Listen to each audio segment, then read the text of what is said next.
Basic Control, baby. Today we're gonna get in your minds. We're gonna get in real deep. Welcome to Basic Control, the show where we effectively break down various forms of media into relatable context, basically giving the control back to the viewers. My name is Aaron Ray, aka The Boss Ray, on social media. Feel free to follow me on Twitter, Instagram, and ArtStation. As for my co-host, Adrian, where can the people find you? So 80K lives at the Free Library of Philadelphia. Follow us on Facebook at Poppy Guys Attack. Subscribe to us on YouTube at PG Attack. Download and stream on Audio Mac and SoundCloud, or email us at pgattack@gmail.com. Any questions, comments, hypotheticals, or advice you would like to see addressed on the show. First, we get into our icebreakers, our coverage and opinions on current events. Moving then into our main topic today being culture. Today, finally spilling out into the hypothetical section where we let loose, pick up on our creative sides and dig into the rabbit hole. I'm doing good. I'm living life. A little hungover, but whose birthday was it? Who won the spelling bee? Spelling bee. I can see that. I can see that being like a turn up occasion. Yeah, you want to spelling bee, bro? You know them words.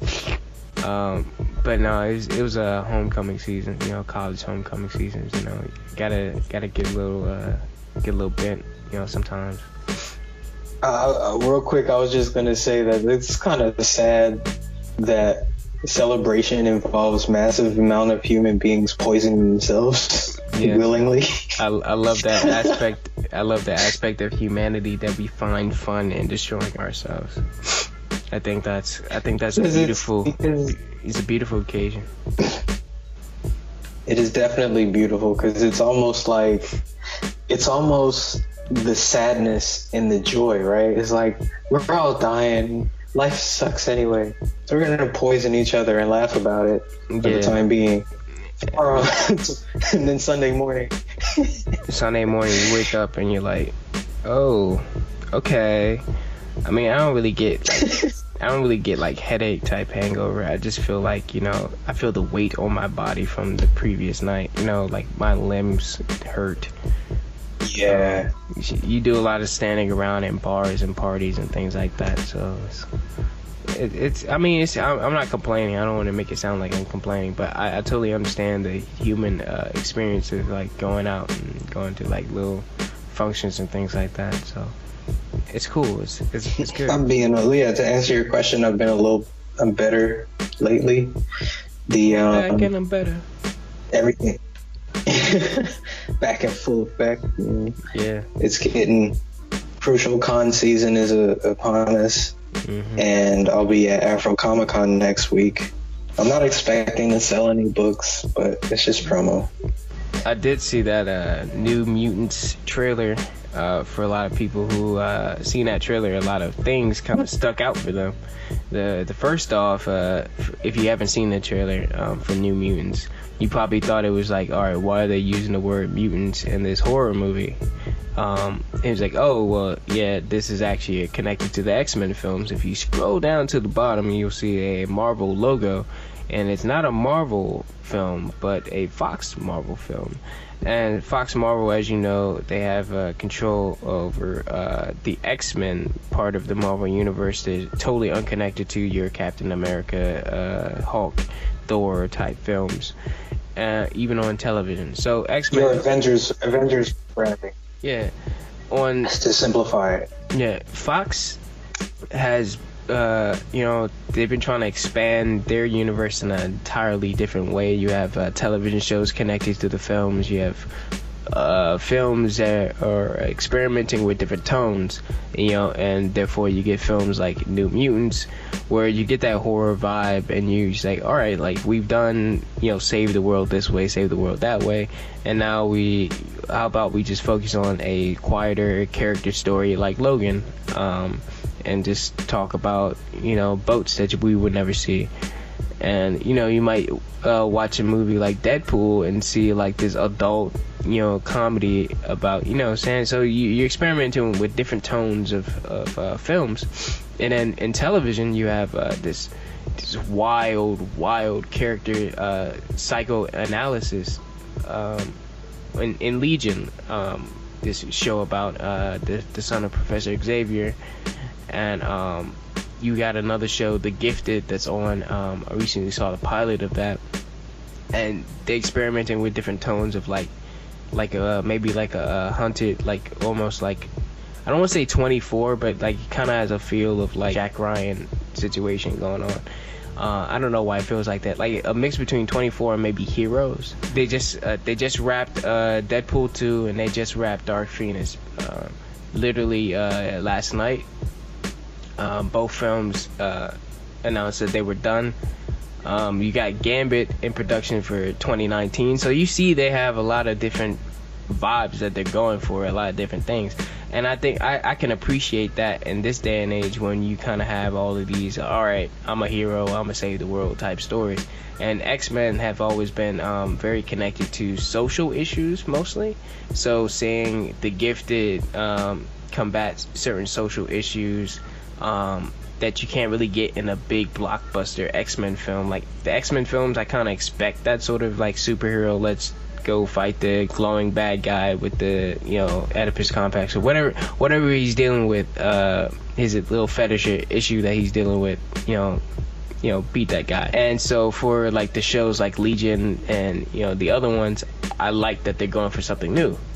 So yeah, New Mutants, the trailer, for me, it didn't bother me, but I'm hearing a little bit of backlash on it. You know what about the New Mutants? Wait, first I want you to tell me what backlash you've heard.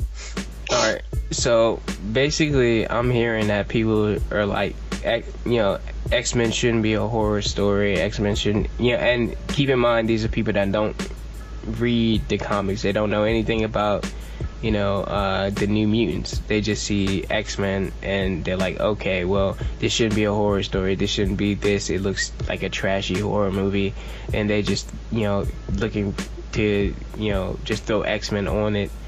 And, you know, I can agree on that fact that, yeah, it doesn't seem like they're really truly, I mean, it's just a teaser, it's not the whole film, I can't judge that in that manner, but I would say in terms of the trailer and the way it was cut and the way it's lit, I think you said it looks more like a Lionsgate horror film, versus like, you know, something that is more akin to what this is. I kind of expected more visual, what was it, like more unique look to it, like more like, okay, this is its own thing. Like I remember 10 Cloverfield Lane is something that I kind of expected from this series that have the, you know, rich colors, but I don't think they really spend a lot of money on this. I think the way they pitched it was like, all right, no costumes, it's just gonna be a smaller story. But yeah, that's basically all the backlash I've heard, is like a lot of complaints about the tone of an X-Men film, because people heard New Mutants was coming out and they expected something more like, I don't know, X-Men Days of Future Past or something like that, or first class or some shit. Yeah, guys, we already got the yellow and blue costumes, get over it. New Mutants are never going to have their yellow and blue costumes.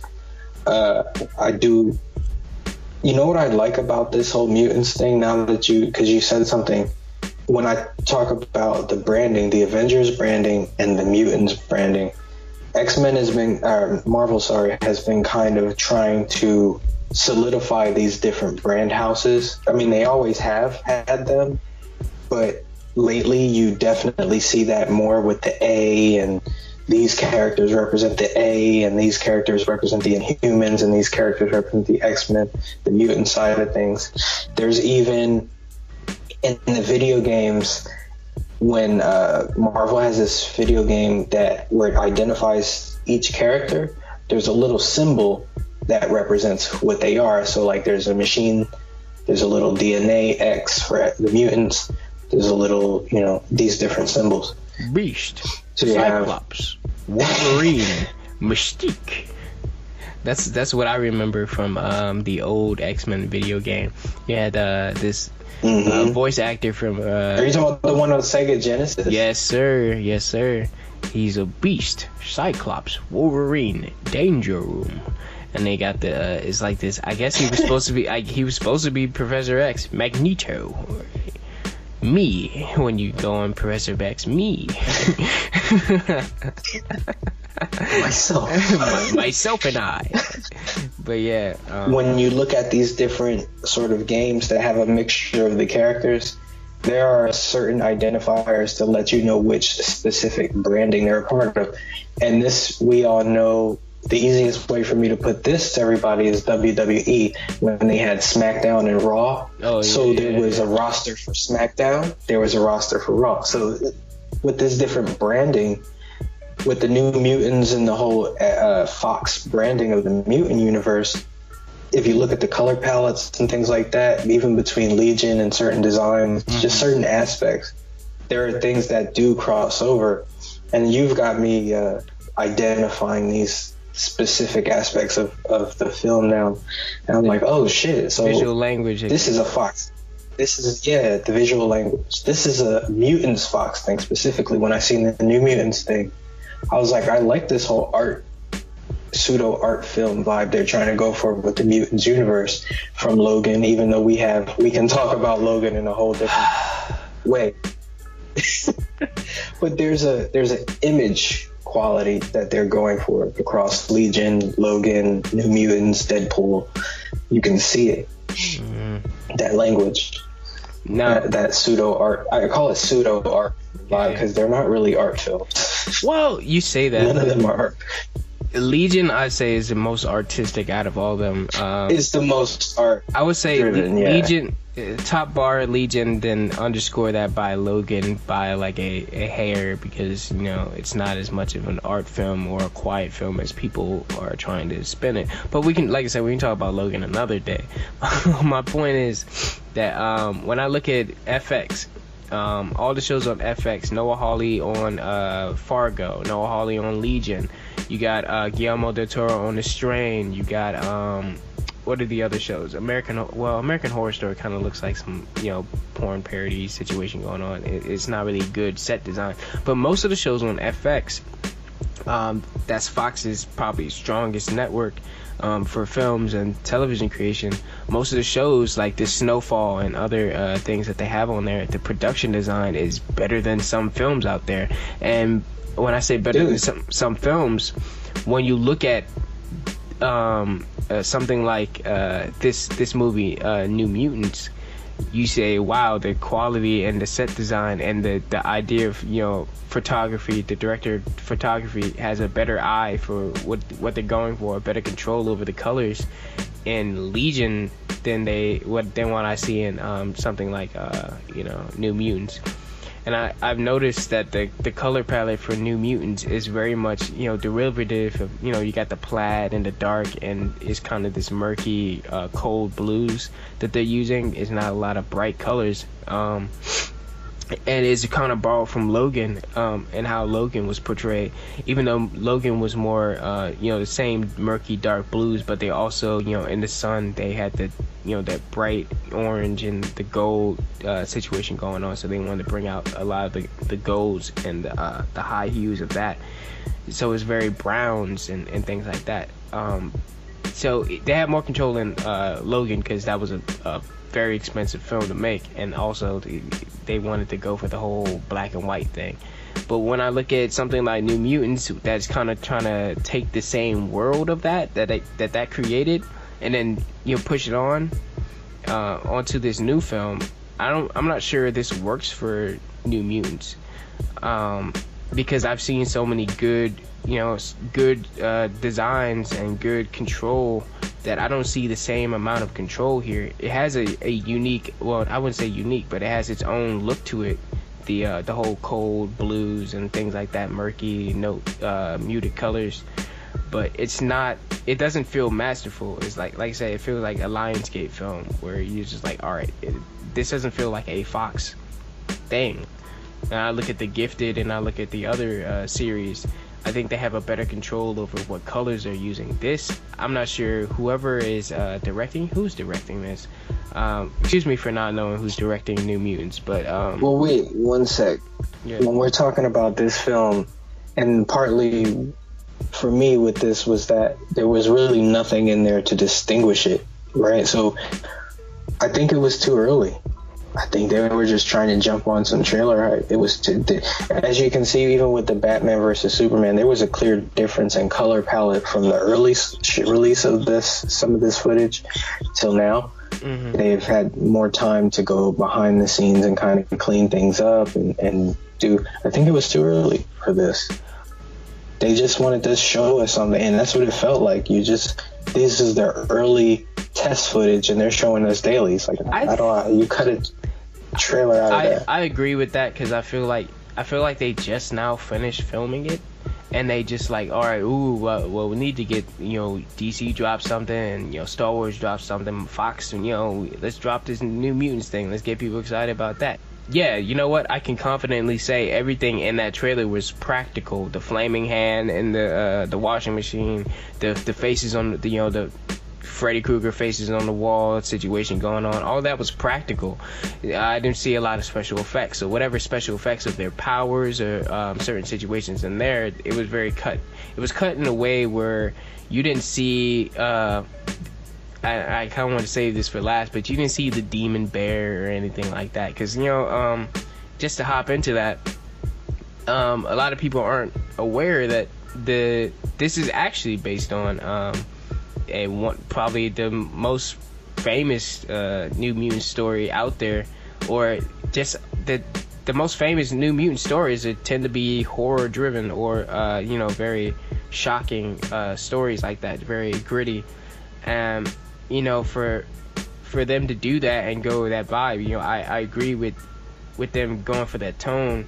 But I think if you were going to sell me on this movie, like you said, it might be too early, because I would have sold it on like, all right, the big ass looming bear in the background or something, looking crazy, or like show the powers, or show like the struggle. And the song they used was all right. I think it was a cover of Pink Floyd's The Wall. And it was they do that trailer thing where they try to creepify every song that people have out, and we don't need no education. It makes sense, because they're not in the X-Men school. These are not X-Men students yet. So I appreciate the way it was laid out in terms of that. But in terms of special effects, you kind of have to lead with that. You have to lead with that hook, because the hook is the powers and the situation there. And if you can't hook with the powers, then the drama has to lead you. Because like I said, 10 Cloverfield Lane, the comparisons with that trailer and this is like it. All right, they only marketed that movie a week before it dropped, remember? And it was like a week before it dropped, you seen the hot trailer, and then by the time people were like aware, they had three characters. Yeah. They had to sell you on a film in less than a week with just 3 characters. And it hooked people because the trailer was hot, because they had the song and they had the whole like dun, dun, dun, dun, dun. Yeah, it was hot. It was a hot trailer. I like that they try to go for the look of that movie, but they don't have the production design to back up anything. So people look at the Lionsgate look and they say, all right, it's mutants, I'm expecting something else, and they was like, all right, so what's the hook? And so far they don't have a hook. So yeah, I agree, it's way too early, unless you have that bear in there. Too, not even that. I think they could have got away with this if the scenarios and the set designs that they showed us weren't so things that we'd seen already. Like the flaming hand jump scare, we've seen that in several other movies. The hands behind the wall, we've seen that in other stories. All right, we get it, it's a psychological thriller. Yeah. All the things they tried to shock and awe us with the mutants branding on top of it were things we had seen in several other films. So they would have, if they had shown us at least different set pieces, more innovative set pieces because of the branding, then maybe that would have shocked a little bit more.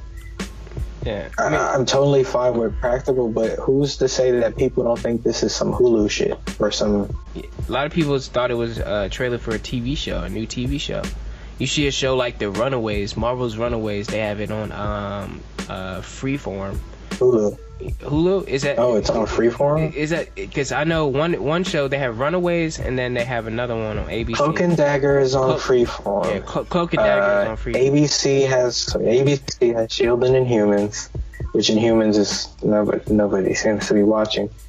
Then you've got Netflix with yeah, Marvel Netflix. You got Netflix. You look at those shows and you see the production design versus this. And I understand Disney and Marvel got different things, but those TV shows have a certain look to them. The ABC shows, like, everything looks fake. You almost see the air, and the way they're shot, they're not blocked very well. So like, it's not, the shots look like television. They look horrible. But you look at the Marvel Netflix, you have a very cinematic look, so they look like movies. So you look at that, it's like, wow, is this a movie? Apart from like some like one-on-one scenes where they're talking and it's blocked like television, it very much looks like film. So when people see this, I'm like, all right, so what channel does this come on? No, this is a movie. Okay, so now you need a hook, because without that hook, yeah, you're gonna look at this and be like, all right, this looks like garbage. So like I said, I can't argue against people that feel that way, but I understand what the story is and I understand the tone that they're going for. But I just say, in terms of a trailer, this trailer inarguably is a failure of a trailer. Like, it doesn't hook you like it should. Fox, is your move. Trailer 2, y'all gotta kill it, because I want this to be dope. It has to be dope. So your move. Like I said, it has to be dope. They're piggybacking on, the tone of, Logan, without even, like, I see that this person is clearly a fan of what they did with Logan, but they're not thinking about it the way they thought about Logan, if they even thought about Logan. Not to go into Logan, but just the look of Logan, the look of Logan is enough to, motivate them to make this, without actually having a direction to go into it, or it doesn't feel like he has his hands on the reins quite yet, based off one trailer. This is just the first trailer. I could be totally wrong, but I'm excited for the movie nonetheless. I'm gonna watch the thing nonetheless, because I'm interested to see something different. Fox already tried this with Fantastic Four. They tried to make it into a pseudo, they pitched it as a pseudo horror story until they started changing the tone of certain things and taking things in, putting things out. So you get this mess of whatever F4 was supposed to be. So now we have the new post Deadpool Fox working on their X-Men universe. You got Legion, you got The Gifted, which both shows I think are totally fine. And so whatever you can. I think in terms of Fox, they have a lot of potential. They have a lot of room to move forward. It's just that I feel like they're going to let their successes cloud their heads. It could be too much. It could just really be too much. So I don't know. I'm okay. I'll watch it. Ready? Fox, your move. Trailer 2. Yeah. Because now this is one of the things I want to see the trailers for, just so I can get the hook, just so I can see if I really want to spend that ticket price. Most likely at this point right now, I'm gonna skip this, but y'all really have to hook me, because this is not really one that I'm looking forward to it, but I'm not. But there's nothing that tells me to run out and see it. There's nothing that tells me that, like, all right, you're gonna do these characters justice. Speaking of which, people were complaining about the fact that there's no black person on the squad. I'm hearing that a lot. Even though there's a Native American on the squad. The entire wait. So everybody, pause. Everybody, go read New Mutants Volume 1, issues 14 to 18. That is the arc. The entire New Mutants team is dedicated to having a multiracial spot. It's the X-Men nonetheless. There's DaCosta, he's Hispanic or from Brazil. The main character, the girl, is a Native American, Danny Moonstar. There's Magic, she is Russian. There's the Cannonball, Sam Guthrie, I think they're from Canada or something like that, or northern U.S. The kid from Stranger Things in here with a cast on. He's supposed to be Cannonball. He's like the main guy with the cap. I think he probably uses powers and broke his arm or something. I don't know what the cast So this is is gonna for. be powers. Yeah. Because you don't have these names in it, and you're like, what? Like Cannonball's blowing and But pushing himself. People were saying, oh, Sunspot should be black and they should have their costumes because Sunspot can't use his powers without the costume. yeah. Right. So, like, you can ignore those things. They want Michael B. Jordan to be Sunspot. Tripping. No, we ain't doing that. Very, very laid back conversation we're about to have. You know, it can go any way, this way, that way. We can pop into a hypothetical at any point in time. We just want to roll the dice today. So we're gonna talk about get your tea and crimpets, everybody. We're gonna talk about culture. Talking about corporate fascism, and also by, you know, brand. That's basically brand loyalty. You know, first thing I want to say, I do want to kind of define what, you know, fascism is per se for people who don't know. Most people think it's just like this one government thing, but it could be a state of mind. You know, it's like if you feel like there's only one right way to do something, and then anything that opposes that is like wrong. So say you say or do the wrong thing, you could be killed without, you know, taking into effect that people have different opinions. So if you think that there's only one opinion to something, it's you know, virtually fascist ideal. So when we get into fandom and connected to or should I say standom of certain brands, we kind of see people defend these things without considering, you know, any other option but that. You know, in government it's quite easy, but we're not really a government show per se. Like, we already know that people have these fascist beliefs about a lot of things in terms of their beliefs. So that doesn't, you know, we can overlook that in terms of what it means for media, which is why we get into, you know, how our stands act, our super fans per se. And, you know, super fans usually they kind of don't want to accept anything outside of, you know, the purity of whatever. Because, you know, you have Adolf Hitler talking about the purity of the of the white race, or white isn't even a race, but like the Anglo whatever. He just wants a pure master race. So like a lot of people want pure master whatever the media they support. So anything that, you know, diverges from that, you know, they don't allow it. And not even in just like a pure fandom way, it could be like in terms of just brands.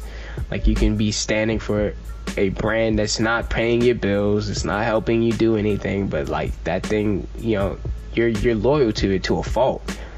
You can swing it a couple of ways, right? Because lately, and I'm believing you should be able to enjoy whatever you enjoy. Yes, you should. Like, if I look at my bookshelf, I look around my movies, my games, everything I entertain myself with, there's a wide array of things from different companies. You know, and we do that, right? You can have some, if you're a Disney family, and this is where we talk about culture. If you're a Disney family, you'll have mountains of Disney memorabilia and products in the house.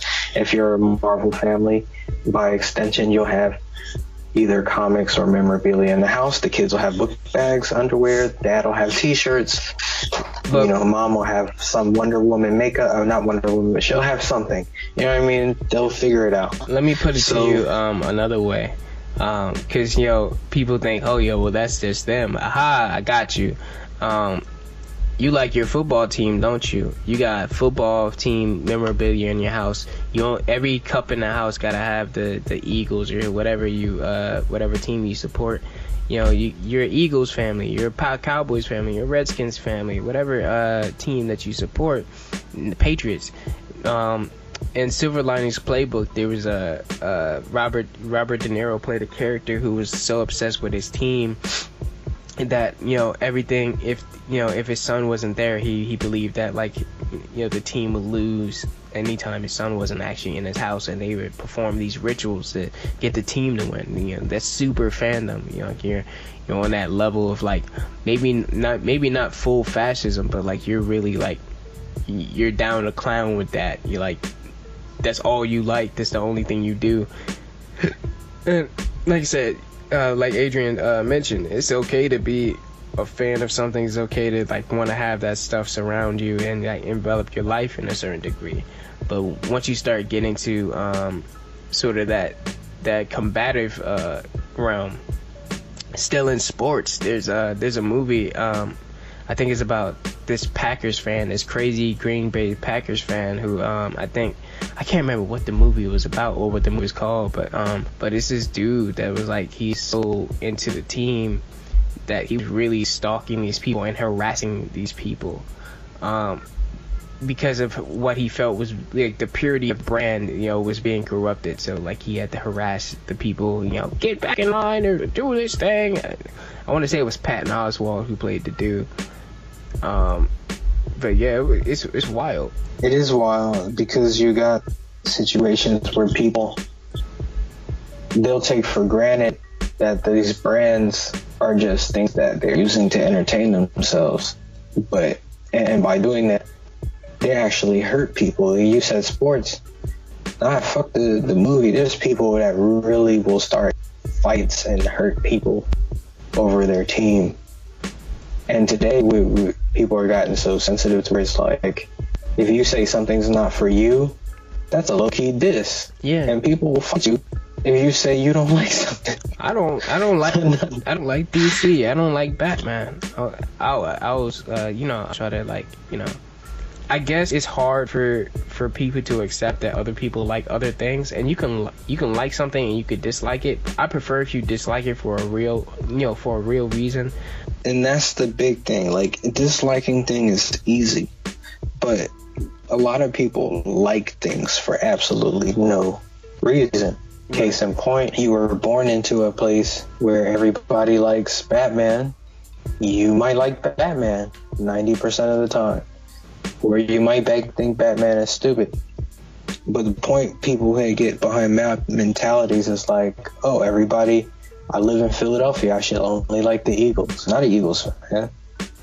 Mm-hmm. So you get these people who just like things without a valid reason. I heard this was the best. My friend said, I read on the blog that this was the best tea.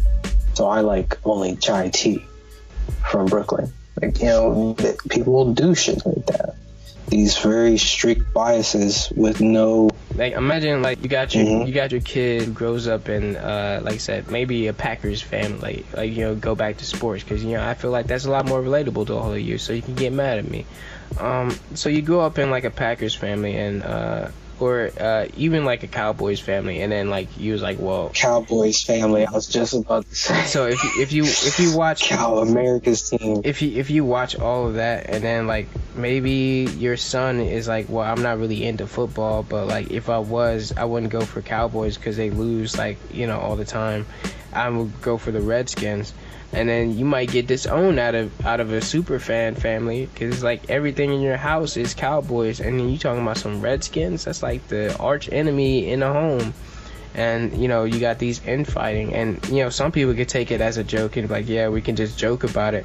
But it's the people that can have like real issues with you and like really want to fight you off of something that is just a belief, something that is just like something very subjective, and without even considering the other side. It's like, yeah, somebody can possibly like some things that I don't like, and that person isn't a SOB because they like I don't know, High School Musical. How could people like High School Musical or whatever?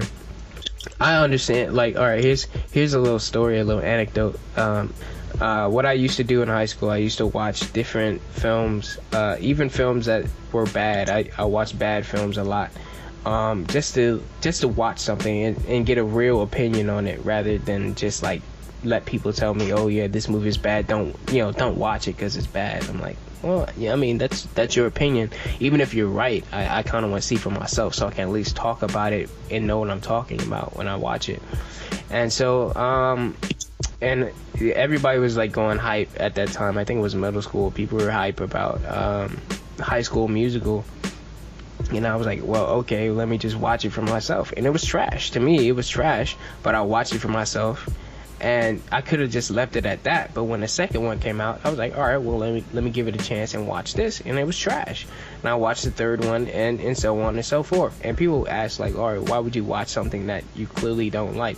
Why would you watch something that, is, something that doesn't appeal to you? Because it doesn't appeal to me, because I want to be proven wrong. I want to look at it and say, wow, they really did it this time. They found it. They found the road to that. If you don't want to give something a chance, you have no right to call it, something that you haven't seen. There's a lot of people who will criticize things that they've never experienced themselves. And exactly. And that just comes from where they're at in terms of, being like, I don't want to say fascist, but like they have their own beliefs, and you go outside of that belief, it's over. Like they don't believe anything outside of what they've attached themselves to. What do you think is a logical explanation? Maybe not even a logical, because here we go. Everybody's decision mostly first is emotional. So what do you think is the best decision in that case to make to enjoy your things? Because most people will take a negative approach, and teenagers will ostracize themselves to their room because they don't like what their family likes. I mean, there's bullying too. Not to just to get outside of the house and get outside of the family.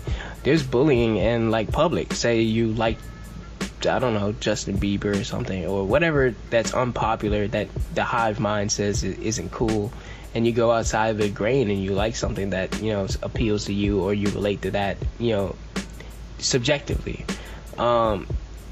and then someone's like, well, like we're gonna group all these people who like this in this group, and that's gonna be Marvel, and then people who like this can be DC. But I can look at, okay, well, I kind of like both, so I don't fit into either group. And they're like, decide, cock the gun, bang, decide, put the hot gun against my head, decide. I'm like, Jesus Christ, dude. Like I can't like both. I can't watch both. I gotta pick a brand. And that's where we get into brand loyalty. Yeah, I feel like what you really need to do is not to decide and pick a brand. Like if you're a producer and I guess you want to use GarageBand, I suppose you can have an Apple laptop. If you're somebody who's like, all right, well, I have a producer thing and I want to have my GarageBand on that, but you have like a Samsung phone or whatever, and Android this, and you everything else in your life isn't surrounding around Apple, and you aren't like on that brand loyalty, like, no, I can only have an Apple computer. No, my desktop is a Windows, and I have this laptop for producing that is Apple. You understand the benefits of what can come from that thing, and you use it. It's not just exclusionary, like, no, everything gotta be Apple. My watch, Apple. My glasses, Apple. My phone, Apple. My everything Apple. My music, Apple. Well, I'm glad you brought that up, because here's the thing that most of us don't know, and I hate the word consumer, because I believe there's consumers and then there are your customers, right?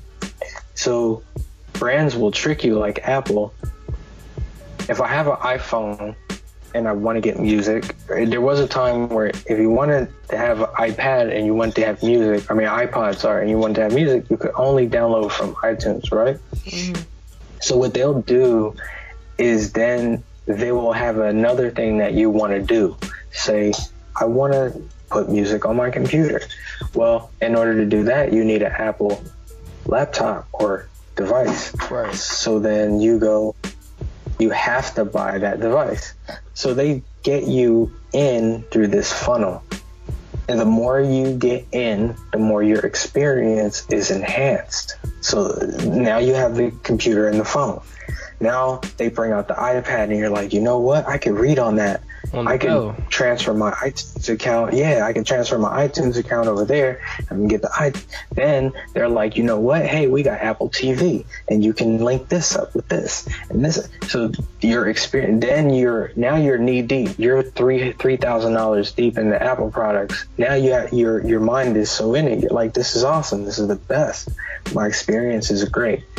So you have to be mindful of that funnel the thing about your apples right now, it's the thing I don't like about it. The reason why I don't really get into that funnel, as you say, is because all of that is closed source, and that goes all the way back to Steve Jobs. And Steve Jobs, he wanted people to do that. He wanted people to go from one device to another device, or even have it all in one. You know, the ultimate all-in-one device, where you don't really have to go to any other application or any other company. We can all do this in-house.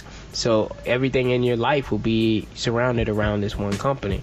However, for me, I can't do that, because what if I want to have, you know, the stats on these headphones work, but I can't plug them up to this Apple, you know, device.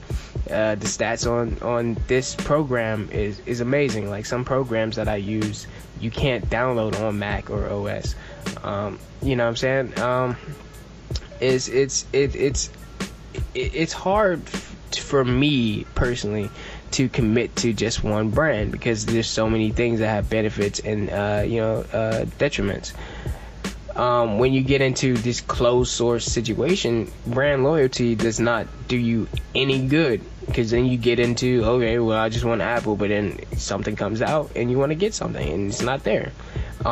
You have video games, Sony and Microsoft. You know, some games are exclusive to that and some games aren't, because they want that brand loyalty. Oh yeah, you like your Call of Duty? Well, you can only get that on whatever system. Oh, you like your Gears of War, huh? Well, you can only get that on this system, and that's cool. You have that exclusive content, but like, now I gotta buy two different systems just to be able to operate. So I understand you wanting to have. But most people don't think like that, especially Americans. We went down that path of how much of this are you investing into your emotional state? Are you investing into this? Because when you buy that piece of that brand, you further exclude yourself from experiencing more outside, right? We only play Xbox, or only read this, only do this. Now, recently you see, companies like trying to go for the Netflix brand. So you got your Disney all-in-one, all your Disney products in here, all your Warner Brother products in here, the DC app. You got, so everybody's trying to have that all-in-one. Like, this is the one-stop place, instead of, being, more open source. When you go closed source, it's over. Like, you're leading people to all these different divergent paths, and you're not really working well. So I was proud when I heard the Fox, Warner Brothers, and Sony, Disney, and Universal all teamed up to create this digital movie platform recently, and I think it's called Movies Anywhere or something. And basically, all it is this app that will have all of their movies, like almost like, how you have the brands. Oh, some movies only go to HBO because you signed a deal with HBO, or some movies only go to Showtime. On this app, you will have all of, basically almost every major studio films on this app, and it's good. That's better than having them all separate on, like, okay, you can only get Universal apps or all of that, So wait a minute, because there are also content aggregators. So there are content aggregators where you can it's one platform, but if you want to watch Crunchyroll content on that platform, you can. If you want to watch this Funimation content, you can. If you want to watch this, you can. Or you can pay the whole thing. So this is going to be like the title of movies, is what you're saying. This is going to be like the title of movies. Well, yeah, studio film. Basically, it should be a major studio films. If you have smaller films, you might have to still go to Netflix or any other place. That's what I was about to say. Netflix is getting into all these independent deals and stuff. And Netflix is buying up all this content like Miller World and blah, blah, blah, blah, blah. So that then creates a sort of split. Not that these major companies are not going to have their stuff still on Netflix, because even Disney announced that some things will still be on Netflix. But now you will have this sort of even playing field. Like, indie art content and major studio films. And if you want to pay for Netflix or movies anywhere, or have both, I think that's really cool because I know where I'm going for what I'm going for. If I want studio films, I'm going to go here. If I want this type of art content, I'm going to go here. I think that's cool. And it's wild because everybody just want the bag. Everybody just want to spend that so they can, make some, the Netflix money out of it. And at the end of the day, you're just recreating TV, the pattern of TV, or like on demand or something like that, where you'll have these hubs. It's like, it's this new thing where you put all of our things on one thing, huh? I think that's called television. I think TV. Those are channels. Well, that's because our mobile devices are the new TV. Our mobile devices are TV, and each of these different brands are their own network now. And so what we're getting away from is studio specific and actually just branded content. And this is also why we got cultures, subcultures like Apple. There's Apple TV and they have exclusive content. There's Disney making their own platform now. They have they have mountains of content that they could put on that platform. The Sony, I believe, announced a platform, or Warner Brothers or something like that. DC has a platform, and then you just said this Movies Anywhere thing. All these different branded content platforms have to be consolidated onto our devices. But the problem then becomes, well, I don't want to spend $100 or $200 on 10 different streaming platforms. I already have Apple Music, Spotify, Premium, Tidal This or whatever, Pandora. Then I got YouTube Red. There's all these different things that are trying to get the bag from you, the user, the end user. So because they're trying to cordon off the internet, because you can see that there's so many different options to go through. There's like, all right, so if I corner this and I put money to it and I charge people to come through, I can put basically putting fences up around their properties, but you're recreating what TV is, and TV has already been, but you're just making it a lot more complicated and way more expensive for the exactly for the end user, because they want the bag. And partly why talking about this is so important to me is we're all end users at some, whether you're a creator or a prosumer or a consumer, customer, whatever you choose, what part of the spectrum you're on, we all entertain ourselves. And the statistics says, if you all believe whatever statistics, that we spend a good 40% of our incomes on entertainment, Americans. So you then have to consider, all right, that's 40% of my yearly income. What am I divesting? I'm watching Netflix. Great. There's a bunch of stuff on Netflix. Or I like Disney, or I like, then you get into, like Aaron said earlier, your memorabilia. Now we're talking about collecting floppy comics and cups and book bags. When you talk about Walking Dead, Jesus, Walking Dead? The Funko Pops and all types of memorabilia you can just pull out.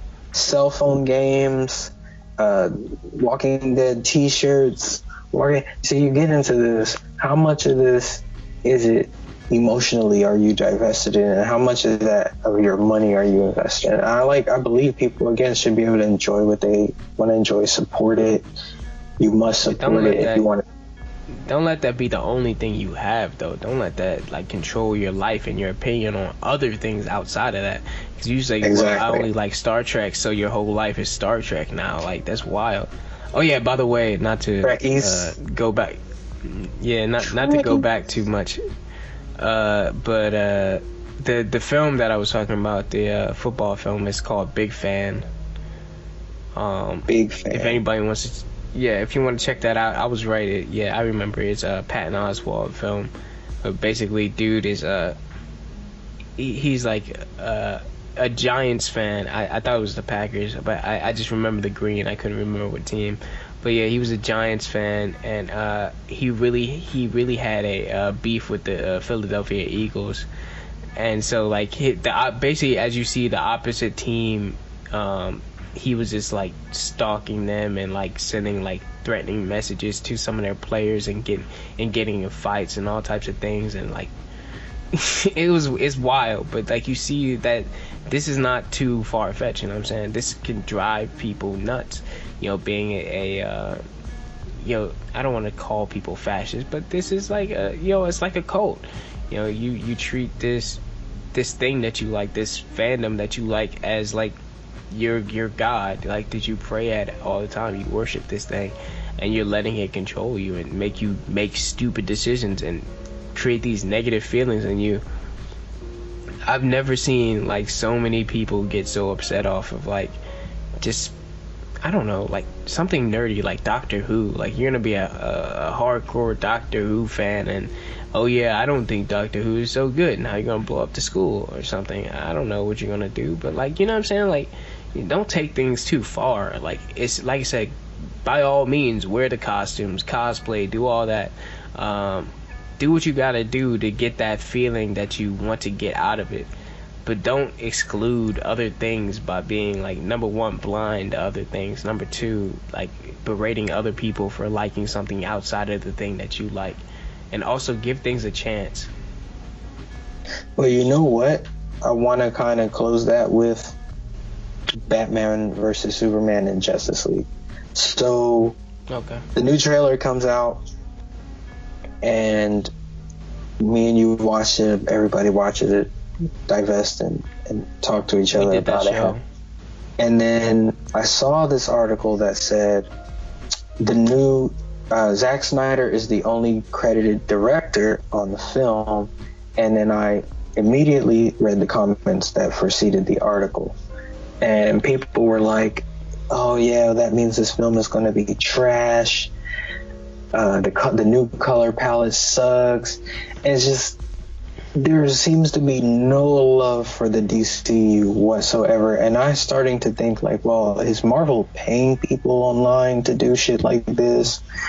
Is Disney paying people online to do shit like this? Like, are the fans really on some what it is remember when I was talking about, because I know that was a great analogy you made earlier about SmackDown and Raw, because I remember they used to have SmackDown versus Raw video games, but the way it is now, I don't think it's necessarily a Disney thing. Disney is, they're quote unquote invested in what's going on too, but it's not necessarily them, the people behind these things. It's more like as if the fans have started creating this war in their minds of like Marvel versus DC, because Marvel got their foot in the door first on this sort of format of making these films. They're blind to the quality of each film after that. They're just automatically get that automatic praise no matter what it is, and then you make comparisons to a DC film or any other film, like maybe what do you call it, like so a trailer comes out and like it's for Black Panther, and the Black Panther trailer is like, woo, it's great, but then somebody would drop like a Star Wars trailer and say, well, it's not as good as X, it's not as good as the Black Panther trailer, it's not as good as the, but they're different things.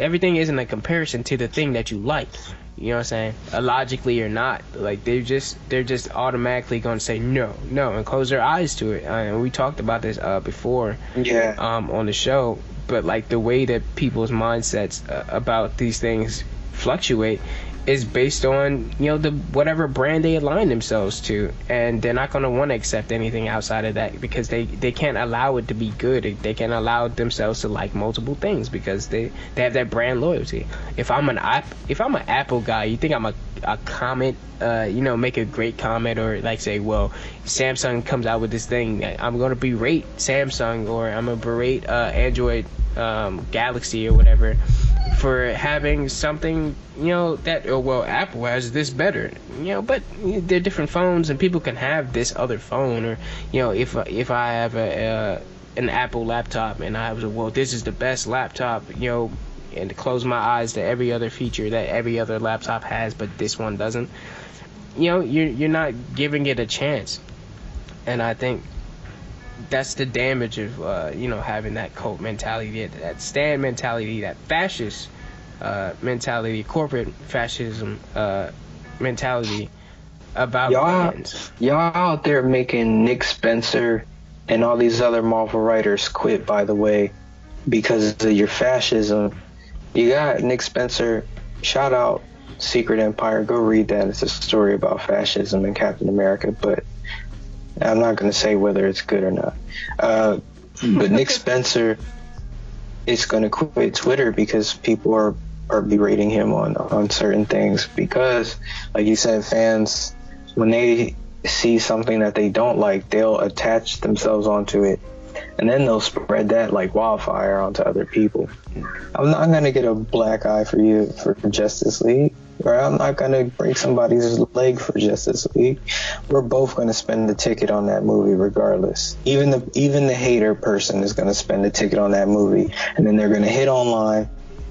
And then they're going to comment about what they didn't like about the 2 hours that they spent in that theater. No, when you got the real crazies, they out here like talking about, oh yeah, I'm gonna boycott all DC films until they start making them like Marvel films, or they hire X actor to be Superman. Like, what? That's when you really gotta check. Okay, where does my money come from? You gotta check your reality. No, you're living in this delusion. That's like when I was talking about this movie, Big Fan. You got all this angst about this property that you like and love, and you're just gonna let that get to you. And I don't know, I just don't like the negative vibes from all of that. I think you should always be open to different things. Like I said, when I watched all the high school musical films, it wasn't for my own enjoyment, and I understand if you don't want to do that, but I let myself judge if something is bad or not. I don't just like, okay, everybody hates this thing, so I'm gonna hate it too. That's bandwagon. That's cult mindset. And I can't operate like that. I can't feel what everybody feels unless I feel it myself. If you're a fan of something, what do you think you can do to make other people or to help yourself enjoy things outside of that? What are some of the things you do? Without being violent or, berating people. Because, I feel like the internet has become a place for people to, puff out their chests and say whatever they wouldn't really say to somebody. And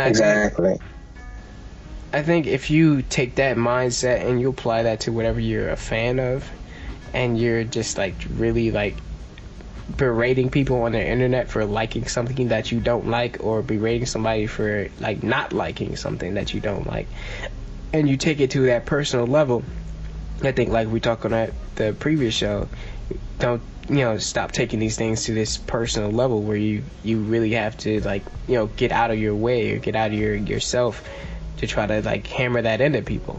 So I'm interested in whatever way people deal with being a fan of something and not feeling the need to have to bombard people. But I think that's ingrained in our culture, a democratic culture, where we're supposed to be all right, yeah, we're Democrats, but the way our government is set up is almost like we're subliminally supposed to be fascist, the red, white, and blue and all this other stuff. So we're protective of the flag, and then we take that same the fascist mindset of the protection of the flag and the anthem and all this other stuff. They call it patriotism, and it's just another fancier word for being a positive fascist. And even if you don't like something, you kind of gotta just chill out on it. I feel it. 'Cause I see a lot of people devoting a lot of time to commenting about things that they don't like. Do you hear me talking about High School? I don't like High School Musical. I've seen it. I have reasons to not like it, but you don't hear me talking about it every day. I don't go onto the High School Musical website and comment. I think Zac Efron should be burned at the stake. You don't see me doing that.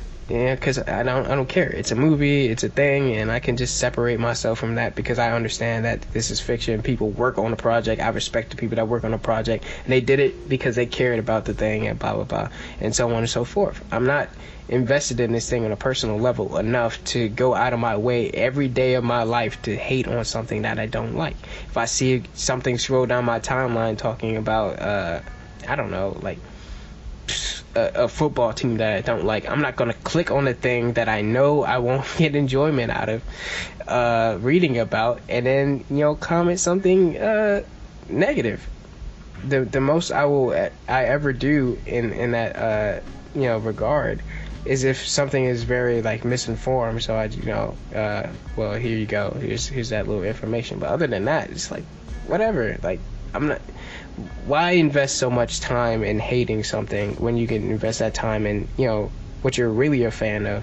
So if you like Marvel movies, just go about the Marvel movie thing. If you like DC, go about the DC movie thing. But don't let that cloud your mind and think that that's the only way you can do things, or like, oh, I don't want to watch Fox movies because I like DC, or I don't want to watch DC because I like Fox or Marvel. You're wasting your time, and you kind of should just go with the flow on everything else. Agreed. I think that's good. I want to leave that corporate fascism with the people and let them decide. And that was Basic Control, the show where we effectively break down various forms of media into relatable context, basically giving the control back to the viewers. My name is Aaron Ray, aka the Boss Rating on social media. Feel free to follow me on Twitter, Instagram, and ArtStation. As for my co-host Adrian, where can the people find you? At 80K Lives at the free library somewhere. He's alive! Follow us at Facebook at Poppy Guys Attack. Subscribe to us on YouTube at PG Attack. Email us at pgattack@gmail.com. Any questions, comments, hypotheticals, or advice you'd like to see addressed on the show. No matter what you like, if you like, I don't know, like ponies, like I'm really not a big fan of bronies and things like that. I know y'all don't like being called bronies. And that new My Little Pony film came out. So if you see a dude that like ponies, are you really gonna go out of your way to comment on pony sites or come up to these people and tell them that you can't like that thing that you like? I'm not investing my energy in that. I have better things to do. You know what I'm saying? Find better things to do. That's my end cap on the show. Damn, that's real.